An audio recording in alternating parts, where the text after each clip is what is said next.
One of the men suspected in the deaths of a Manchester couple is no longer facing murder charges. 20-year-old Brandon Allers took a plea deal this afternoon. Police say Allers helped plot the killings of Janet and Richard Sweet in May of last year. Allers originally pleaded not guilty to the charges, but changed his plea today. CBS 2's Kevin Barry is live in Manchester with the latest on the hearing. Kevin?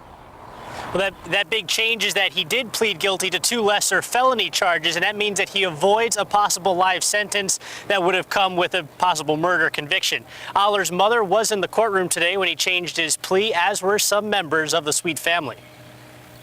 Going to trial would mean risking my life, and there is a possibility that I could be convicted. And with 2 children, that is not something that I'm willing to do. Justice has been served. It will be more served, of course, when they're sentencing. Allers was facing a first-degree murder charge for aiding and abetting Isaiah Sweet before and after Sweet allegedly killed his grandparents 17 months ago. Now Delaware County Attorney John Bernaw says Allers could be very valuable as a witness. That's because he and Sweet talked about killing the couple before and after the crime. That was part of the agreement, that he will provide full, accurate, honest accounting of what happened. The felony charges have to do with his handling of the gun allegedly used to kill Richard and Janet Sweet, and of stealing some of their property. He also pled to misdemeanor charges of attempted burglary for 2 of the Sweet's vehicles and accessory after the fact. Mr. Allers has some information that is critical to our case against Mr. Sweet. Mr. Allers has agreed to assist us in the prosecution of Isaiah. The lesser charges provide a key witness against Sweet, but also satisfies the Division of Criminal Investigation and the Sweet's family. The family member that was here was intimately involved in those discussions. We were in meetings face-to-face with her, with DCI, and everybody's on board. Allers is expected to start providing that testimony in about 2 weeks, and he'll be sentenced to up to 18 years, and that'll be in late September. Isaiah Sweet's trial is due to start on October 16th. He is looking to move that trial outside of Delaware County, so it could be delayed even further. Live in Manchester, Kevin Barry, CBS 2 News. Holidays like the 4th of July and Memorial Day are the obvious times to keep all military veterans in our thoughts. But what about the rest of the year? CBS 2's Kevin Barry tells us how one exhibit is making sure local residents remember the vets when they least expect it. Erica Pasker and her husband Terry were planning to start a family when he returned from his deployment in the Middle East. Then 2 years ago, on July 9th, Terry was killed in Afghanistan. Now his picture is a part of the Remembering Our Fallen photo exhibit.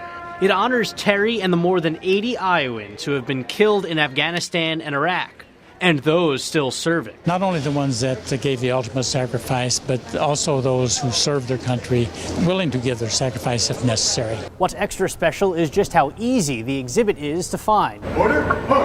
It's in the main entrance at the Shields in the Coral Ridge Mall. Well, I think it's a wonderful place because of the traffic, the folks that go by. It's kind of a weird place, but it's actually really neat because I think that it takes away that separation. The separation you might feel from a more traditional memorial that isn't in the middle of a store.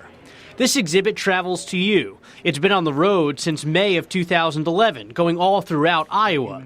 It helps Erica know that her husband won't be forgotten.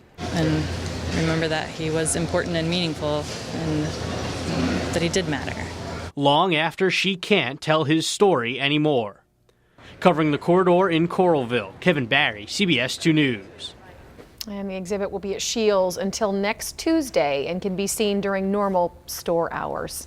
Just because military veterans are back on American soil doesn't mean their battles are over. Many suffer lingering effects of the battlefield, both physical and mental. As CBS 2's Kevin Barry tells us, one veteran is fighting to help her fellow vets get back on their feet, whatever the cost. Kevin. Tiffany and Scott, if you see this car behind me, then you found Lisa Grove. She's a U.S. Army veteran who's traveling across the country to help out her fellow vets, both homeless and disabled. She has every reason to not worry about anybody except herself. And yet, here she is in Cedar Rapids, far from her West Virginia home. Can I give a hug? Yes, ma'am. Hi. How are you? Thank you so much. That's not normal. The sacrifice of a cross-country crusade. to help disabled and homeless veterans wherever they might be. She plans to visit 49 states, as well as Canada and Mexico. Right now I'm doing it out of my own pocket. I got a few donations, and people do give me donations, and I put it back in the gas tank. Thank you for your service. What makes Lisa effective with the veterans she helps is the fact that she is one. Lisa says she was raped while in the Army, and that was just the beginning of her nightmare. After she left, Went through domestic violence with a very abusive husband. Was homeless for 6 years with 4 children. but when she was in shelters herself, she realized that she felt better when she helped others. So she just never stopped. She hands out clothes, food, books, and even carries a printer to help vets and their families file the paperwork they need to get the benefits they deserve. I have veterans walk up to me and give me bullets in their hand. I thought about taking my life last night. Terry Rankin might not have those problems, but just like Lisa, he was once a homeless vet. It's a pleasure being around. Sure. Yeah. Terry told Alicia she could stay in the shelter tonight. Otherwise, she would be sleeping in her car, which is what she normally does at different rest stops and truck stops. And another feature of her trip is the Hero Bear. It's a stuffed bear that veterans can hold and really anybody can hug. And a lot of times those veterans break down and cry into the bear while they're telling her their story. Covering the corridor in Cedar Rapids, Kevin Barry, CBS 2 News.